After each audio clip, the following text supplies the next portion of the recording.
Well, the two different methods would most likely be through the sternum. We'd have to actually saw through the tough sternum and then divide around the chest between the ribs on each side. The heart could then have been pulled directly from the chest.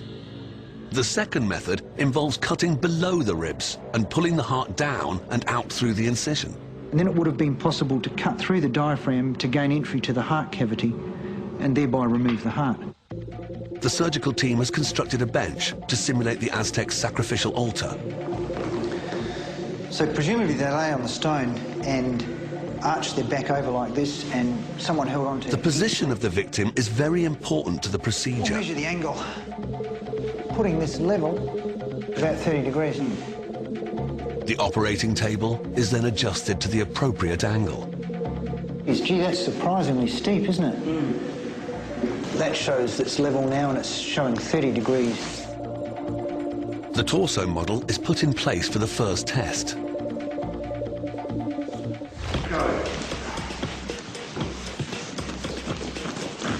10. The surgeon has only 20 seconds to do the job. 30. It's tough, this sternum. I don't believe the Aztecs did it this way. 50.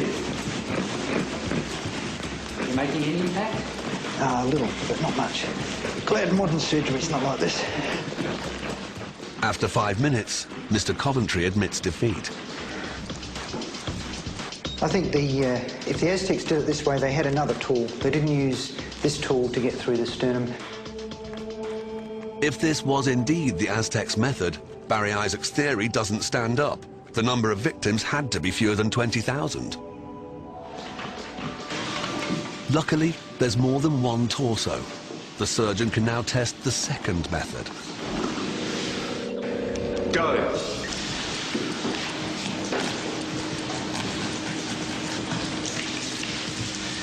10.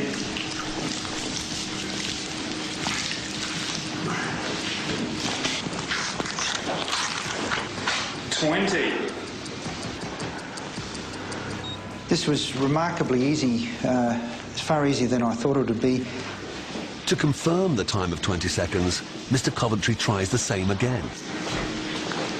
Go.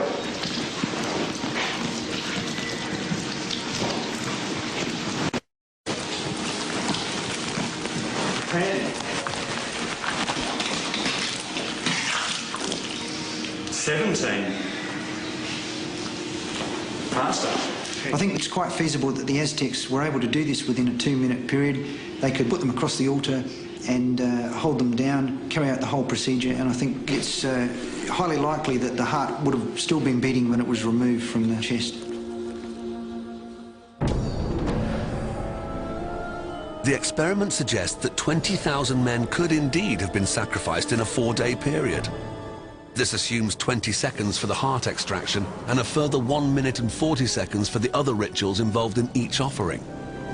The heart had to then be offered to the god and to the other cardinal directions, and then placed in a repository, and then the body tumbled down the steps of the pyramid, and the sacrificer would then be ready for the next person. That would have required a very steady pace of human sacrifices.